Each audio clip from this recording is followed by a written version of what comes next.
Okay, hello, welcome back to my personal fitness vlog. A few things I want to share with you today, and I want to talk about intermittent fasting and how it would relate to survival situations. And I just want to give you an update on the ketogenic diet that I'm doing. Okay, now with keto you have to get fat adapted, which means you have to work, you have to get your body used to digesting fat and using it for energy. You can cut back the fats and then it will start on your body fat. Okay, there are some side effects, and there are some very good side effects, because as your liver, as you digest fat, your liver gives off a few different chemicals. One of those is acetate, acetone, which comes out in your breath. Or acetylacetate, I can't remember exactly what it is, but the interesting one is BHB, which is beta hydroxybutyrate. Now, this is proven in the past medically. In the 1920s, they used ketogenic diet to stop seizures of the brain. Now, the BHP, the brain will use that energy, or part of your brain will. Your brain still runs on glucose, whatever. However, it makes you see the world a little bit differently. Okay, the colours are brighter, so what I'm seeing is in 4K. It's a lot clearer. I'd say that I can think a bit better, but I don't think I do. My brain sometimes it's a bit of a mush because I'm getting old. However, this does make a difference, because my whole outlook is I'm a lot more relaxed and a lot more positive all the time. Believe it or not, my mental state is relaxed, and it's not crazy like I would be if I was on running on sugar. Yeah, there's a lot to this diet. There's a lot of health benefits from this diet if you get it right and you can do it. Obviously, this is developed for people who are obese now, for shredding fat and actually burning your fat up. Now, there is a difference between being in ketosis and somebody who might be burning fat, who has a carbohydrate-based diet, because they'll still be producing glucose. There's all sorts of stuff going on. I don't want to explain it. There's a guy I'll put a link to, Thomas. He can explain a lot of the science behind it. It's actually quite fascinating, even though perhaps not repeatable. But when something's using your triglycerides in your body to turn it into energy, that is very, very interesting. All right, I'm not hungry. I've got a lot more energy. Yeah, I used to get tired after I'd eaten a meal. I don't now. I get very satiated, which means that I can go longer. I'm not hungry. In fact, sometimes I have to eat just to remind myself that that I need food, if you know what I mean. Yeah, so there's a lot to this. Now, there's a couple of people I'll just say hi to that are in ketosis all the time. You know what I'm going through. Others, I mean, you can try, you can look it up. It's up to you. It depends what your situation is. Some of you guys will stay on carbohydrates. All right. I still produce sugar in my body. Yeah, there's something called gluconeogenesis. You do need a certain level of sugar. Now, my blood sugars are very, very stable, even though I'm not ingesting any. Okay, because my body will turn proteins into sugar. Yeah, and it will even do it to fat if needs be. Okay. So anyway, I've been up the gym, and believe it or not, when the guy turns around and says, after the session, "Oh, your fuel tanks are empty," mine's not.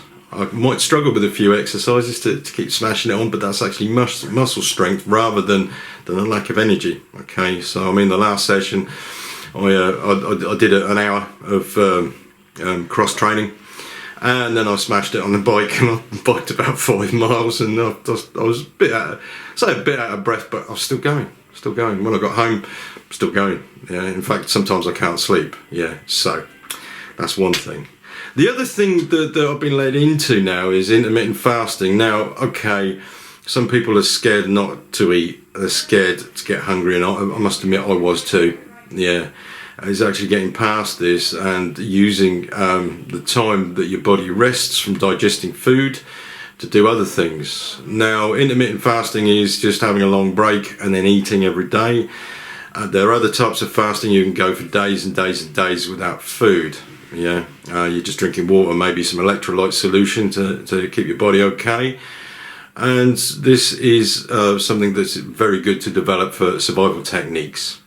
Now, if you can imagine you're in a situation where you've got no food, okay, you've got a few people with you. What's the first thing that's gonna cause people big grief? That's hunger. Yeah. If you're hungry and you're desperate for food, you're not going to think straight. Okay, people who are not used to fasting, for instance, they might even get low blood sugars and start to pass out, get hypoglycemia. There's all sorts of things. But I mean, hunger is a real thing. If you've been doing fasting for a while, I mean, some of you guys probably already do this, you know. Yeah, but my take on this is something to develop. Not only for if the shit hits the fan, if you really do not have any food, but even if you're even a family situation and you know, you've been out a long time, you forgot to eat, and everybody's getting really hungry, at least you've got your head about you. Now this is the difference, is keeping a level head, yeah, in situations. So, you know, my idea now is to understand about fasting. There's a guy I've been watching called Jason Fung on YouTube, and he talks about this in relation to diabetes and diseases. However, what he's saying is not a new thing. You can go for days and days and days without eating food, and what happens is you get something called autophagy, and basically the body starts to recycle proteins. It gets rid of the old, it rips out the guts of some of the cells and reuses them. Now that's brilliant, because that means that you might lose a bit of muscle mass, but it's changing and it's taking the old crap out, getting rid of it. So when you do actually eat, it makes more positive use of the proteins that you are eating.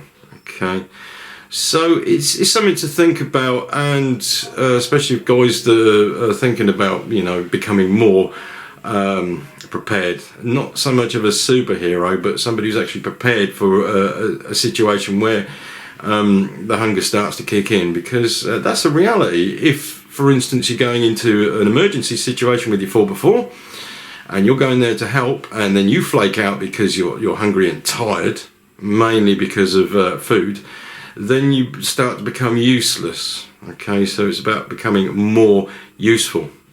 It's the same thing if you're overweight. I know that it's a thing. If you want to be big, it's up to you. But if you put yourself in a situation where you become a hindrance to people because you have got hypoglycemia, for instance, then that means it's taking attention away from what should be done, and then focusing on the guy that's ill rather than actually being prepared. Yeah. So that's only my idea. I'm not saying go ahead and do it. You know, this is only my experiences, but like I say, what you do is experiment with this stuff. There's plenty of stuff on YouTube about ketosis if you're interested. Low carb diets, which are just as good. The Atkins diet is brilliant. Intermittent fasting is absolutely fantastic, especially for losing weight, and you don't have to be on a keto diet to do it.